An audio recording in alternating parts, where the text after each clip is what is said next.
Hello guys, कैसे हैं आप लोग। आपका मोस्ट वेलकम हमारे इस हॉट टॉपिक में दोस्तों। और आज का जो हमारा हॉट टॉपिक है उसका नाम है Russia suspend start START start the last nuclear treaty. दोस्तों, इसका मतलब ये है कि रशिया और यूएस के बीच में एक ट्रिटी हुई थी न्यूक्लियर वॉरहेड को लेकर दोस्तों, न्यूक्लियर वॉरहेड को लेकर। और इस ट्रिटी को रशिया ने अब सस्पेंड कर दिया, मतलब रशिया ने अपने साइड से इसे ख़त्म कर दिया है।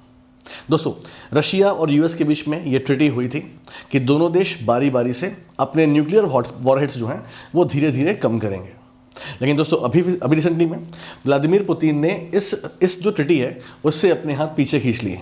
तो क्या है पूरा मसला दोस्तों, उसकी हम बात करेंगे। ऐसा क्यों हुआ और दुनिया पे क्या खतरा अब मंडराएगा, हम दोस्तों उसकी बात करेंगे।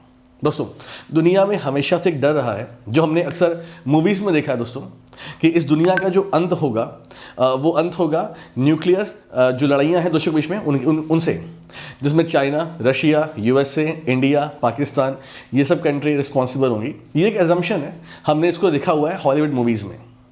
तो कहीं यही तो नहीं होने वाला है, हालांकि ये शायद बहुत बड़ी बात हो जाएगी, लेकिन फिर भी आपको हम पूरे कंडीशंस बताएंगे। तो बने रहे हमारे साथ वीडियो दोस्तों। तो क्या क्या हो रहा है आइए आपको समझाते हैं। तो यहाँ पर हमने ये बताया कि रशिया और यूएस के बीच में एक ट्रीटी हुई थी स्टार्ट, जिसको रशिया ने अपने साइड से बंद कर दिया है। दोस्तों, पूरा मामला क्या है आइए देखते हैं दोस्तों। आपके सामने Russia suspend last remaining nuclear treaty with US. Last यानी रशिया और यूएस के बीच में ये लास्ट न्यूक्लियर ट्रीटी थी और अब ये भी खत्म हो गई है। लास्ट वर्ड को ध्यान से सुनिएगा क्योंकि ये अंतिम ट्रीटी थी और अब इसके बाद रशिया और यूएस फ्री हो चुके हैं अपने अपने साइड से। हालांकि ये ट्रीटी रशिया ने तोड़ी है, तो रशिया के ऊपर रिस्पॉन्सिबिलिटी अब थोड़ी सी बढ़ गई है जवाब देने की दोस्तों। ठीक है दोस्तों, पूरा मसला क्या है देखिए यहाँ पे। तो मैंने आपको क्या बोला कि जो लास्ट ट्रीटी है उसका नाम है स्टार्ट, START। तो बस आपको ये ध्यान देना है नाम स्टार्ट। ठीक, स्टार्ट याद रखिए। अभी आपसे कोई और क्वेश्चन नहीं पूछेगा, कुछ इसका फुल फॉर्म नहीं है। तो आपसे एग्जाम में क्वेश्चन क्या पूछ सकता है कि भाई रशिया यूएस के बीच में कौन सी ट्रीटी थी, तो नाम क्या है स्टार्ट। अब क्वेश्चन और डीप में दोस्तों क्या पूछ सकता है उसकी बात करें। अगर हम just like UPSC level exam की बात करेंगे, देखिए तो यहाँ पर मैंने आपको दिखाया है यूएस और रशिया के बीच में कौन कौन से स्ट्रेटेजिक आर्म्स कंट्रोल एग्रीमेंट हुए थे दोस्तों। तो आप देखें ध्यान से, तो 1970 से लेकर 2010 तक दोस्तों, यानी 1970 से 2010 तक रशिया और यूएसए के बीच में डिफरेंट मुद्दों पर एग्रीमेंट साइन हुए दोस्तों। जैसे फॉर एग्जांपल 1970 में रशिया और यूएस के बीच में ABM ट्रीटी साइन हुई दोस्तों। AB मतलब एंटी बैलिस्टिक मिसाइल ट्रीटी दोस्तों। उसके बाद बात करें तो 1987 दोस्तों रशिया और यूएस के बीच में INF intermediate range nuclear force treaty agreement sign हुआ था। अब जो हम स्टार्ट की बात कर रहे हैं, तो स्टार्ट का पहला फेज दोस्तों ये साइन हुआ था 1991 में और ये ट्रीटी एक्सपायर हुई थी 2009 में दोस्तों। तो ये आपके एग्जाम के लिए बहुत जरूरी है। तो स्टार्ट 1 यानी जो स्टार्ट का पहला फेज जो लॉन्च हुआ था दोस्तों, मतलब दोनों देशों के बीच में एग्रीमेंट साइन हुआ था, वो साइन हुआ था 1991 में और 2009 में एक्सपायर हो गया दोस्तों। ठीक, उसके बाद दोस्तों एक न्यू स्टार्ट एग्रीमेंट फिर साइन हुआ और ये एग्रीमेंट साइन हुआ 2010 में दोस्तों, और इस एग्रीमेंट की एक्सपायरी डेट थी 2026। यानी कि आपके जो अभी आप पढ़ोगे दोस्तों, तो ये हम न्यू स्टार्ट की बात कर रहे हैं। तो न्यू स्टार्ट रशिया और यूएस के बीच में 2010 में एग्रीमेंट साइन हुआ था। यह एग्रीमेंट एक्सपायर होना था 2026 में, लेकिन 2023 में ही रशिया ने इसे हटा दिया, खत्म कर दिया, बंद कर दिया दोस्तों। तो अब मैंने क्या बोला, ये स्टार्ट जो एग्रीमेंट था ये था क्या दोस्तों। तो इस एग्रीमेंट के तहत दोस्तों दोनों देशों को अपने न्यूक्लियर वॉरहेड धीरे धीरे खत्म करने थे और दोनों देश कर भी रहे थे। लेकिन अब ये एग्रीमेंट पूरी तरह से खत्म हो चुका है, यानी दोनों देशों के ऊपर इस समय न्यूक्लियर वॉर का खतरा मंडरा रहा है। अब चूंकि रशिया ने अपने साइड से बंद किया है, तो संभावना ये हो सकती है कि अगर पहला हमला हुआ तो रशिया के साइड से हो सकता है। हालांकि मैं फिर से बोल रहा हूं, ये एक अतिशयोक्ति है, एक बड़ी बात है, ये केवल एक एजम्पशन है। ठीक है, आइए दोस्तों, तो ये तो मैंने आपको समझा दिया कि रशिया यूएस के बीच में कब और कौन कौन से बड़े एग्रीमेंट साइन हुए थे with the year, with the name. ठीक है दोस्तों, अब आगे बढ़ते हैं। अब क्वेश्चन है, why did Russia suspend start treaty दोस्तों। तो रशिया ने किया क्यों ऐसा, एक क्वेश्चन है किया क्यों ऐसा हो। देखिए सिंपल सी बात है, आपको बताया कि रशिया यूक्रेन क्राइसिस हुआ दोस्तों, और जब रशिया यूक्रेन क्राइसिस हुआ तो यूरोपियन कंट्रीज और अमेरिका, इन्होंने पीछे से यूक्रेन को सपोर्ट किया दोस्तों। अब वो सपोर्ट चाहे पैसे की बात हो, चाहे वॉरहेड की बात हो, और चाहे आपके आर्म्स की बात हो। रशिया जानता है कि यूएसए का बहुत बड़ा हाथ है, जो आज तक यूक्रेन टिका हुआ है रशिया के सामने।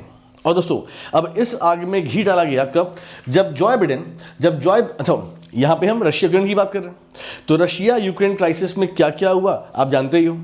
और इस आग में घी तब पड़ा दोस्तों जब जॉय बिडेन कहाँ पर आए? यूक्रेन में दौरे पर गए।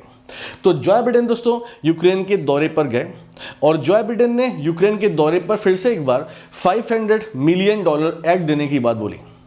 $500 मिलियन ऐड देने की बात बोली है।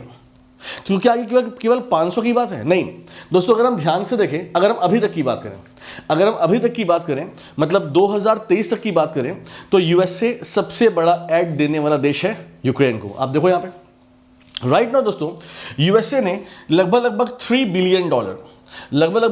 बिलियन का ऐड ऑलरेडी दे दिया किसको?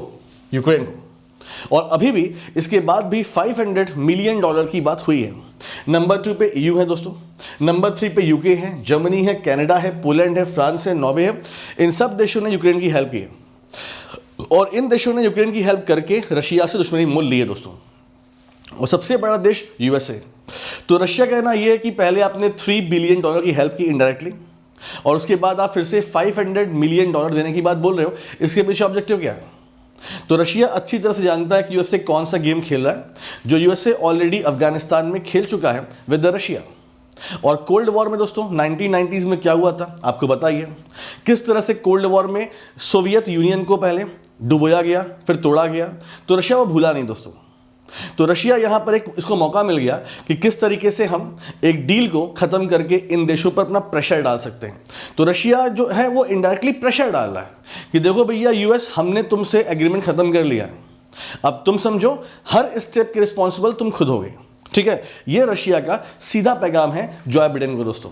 ठीक, अब बैकग्राउंड की बात करते हैं गाइस कि बैकग्राउंड में क्या चल रहा है, क्यों इनके बीच में लड़ाइयाँ हुई दोस्तों। वो सिंपल सी बात देखो, ये लड़ाई है विचारधारा की, ये लड़ाई है सोच की।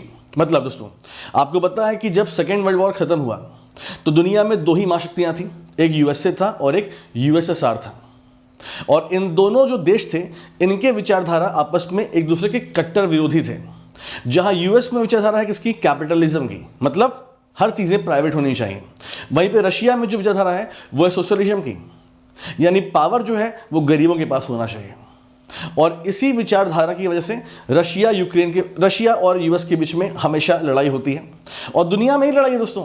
नॉर्थ कोरिया और यूएसए में क्या लड़ाई है, चाइना में यूएसए में क्या लड़ाई है, ये सारी लड़ाई, वेनेजुएला यूएसए में क्या लड़ाई है, ये सारी लड़ाइयाँ दोस्तों कैपिटलिज्म और सोशलिज्म में है।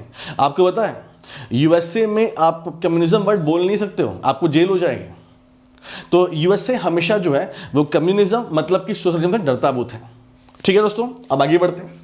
तो बैकग्राउंड क्या है दोस्तों? बैकग्राउंड लड़ाई की विचारधारा से है, जो मैंने आपको एक्सप्लेन किया। ठीक, इसके बाद दोस्तों तो आज की बात करें दोस्तों, तो आज की बात में एक क्वेश्चन ये बनता है कि यूनाइटेड नेशन इतना शांत क्यों है दोस्तों? यूएन इतना शांत क्यों है?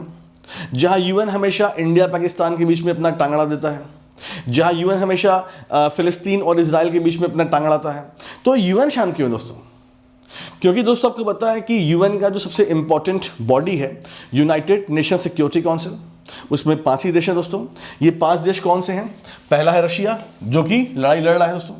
दूसरा है फ्रांस, बड़ा देश, और फ्रांस जो है ये यूक्रेन का सपोर्टर है दोस्तों। चाइना की बात करें तो चाइना का वैसे तो न्यूट्रल स्टैंस है, लेकिन चाइना भी इनडायरेक्टली रशिया का सपोर्टर है दोस्तों। यूएसए की बात करें, यूएसए यूक्रेन का सपोर्टर है। ठीक, यूके जो है वो भी दोस्तों यूक्रेन सपोर्टर है। यानी अगर यूनाइटेड नेशन सिक्योरिटी काउंसिल की बात करें, यहाँ पे 3:2 का रेशियो है। 3 देश एक साइड में यूएसए, फ्रांस एंड यूके, और 2 देश एक साइड में है रशिया और चाइना। तो यूएन कहना यह कि भाई जो हमारी सिक्योरिटी काउंसिल है उसमें ही सब देश आपस में लड़ रहे हैं, तो जो टॉप 5 कंट्री लड़ रहे हैं तुम कैसे बीच में बोले? दोस्तों यहीं पर एक क्वेश्चन बनता है कि क्या यूएन इतना गैर रिस्पॉन्सिबल हो सकता है? इतना मतलब कि आप एक बॉडी हो और आपने इन 5 देशों को क्या सोच के बना दिया भाई सर्वा। जर्मनी एक बड़ा देश है, इंडिया बड़ा देश है, ये लोग भी रिप्रेजेंट कर सकते हैं ना। अगर यूएन यहाँ पे नहीं संभलेगा या यूएन के स्ट्रक्चर में चेंजेस नहीं होंगे भविष्य में दोस्तों, तो ये बड़े देश आपस में आपस के हित के लिए लड़ाई लड़ते रहेंगे और छोटे देश हमेशा परेशान रहेंगे। भारत, जर्मनी, सिंगापुर जैसे बढ़ते देश दोस्तों, इनको जगह नहीं मिलेगी, नहीं मिलेगी। जापान को देख लो आप, है ना। चाइना अपनी दादागिरी क्यों करता है दोस्तों? क्योंकि उसके पास यूनाइटेड नेशन सिक्योरिटी काउंसिल का वीटो पावर है। यानी जब तक वो नहीं चाहेगा, हम एक आतंकवादी को ग्लोबल टेररिस्ट घोषित नहीं कर सकते हैं। तो ये बात सोचने वाली है दोस्तों। तो इसी साथ दोस्तों मैं अपने वाणी को विराम दूंगा। तो मैंने आपको एक बात समझाई कि क्यों रशिया ने स्टार्ट संधि से अपने पैर पीछे खींच लिए दोस्तों। और इससे क्या होने वाला है, इससे पूरे दुनिया में एक मैसेज जाएगा कि रशिया ने एग्रीमेंट तोड़ दिया है और रशिया जो है अब वो कहीं से अभी बाउंड नहीं है कि वो न्यूक्लियर वॉर यूज कर नहीं सकता है। यूएसए पर एक प्रेशर जाएगा दोस्तों कि रशिया ने डील तोड़ी है तो रशिया हम पर कभी भी एटॉमिक अटैक कर सकता है। अब देखते हैं दोस्तों आगे क्या होता है, लेकिन इससे एक चीज़ तो है कि विश्व शांति पर एक बड़ा खतरा मंडरा गया दोस्तों। Thank you so much. मैं अभिजीत मिश्रा गाइस, आप हमारे वीडियो को लाइक कर सकते हैं, शेयर कर सकते हैं दोस्तों, और अगर आपको कोई टॉपिक पर वीडियो देखना है तो प्लीज़ हमें कमेंट करें। Thank you so much. अपना ख्याल रखें दोस्तों।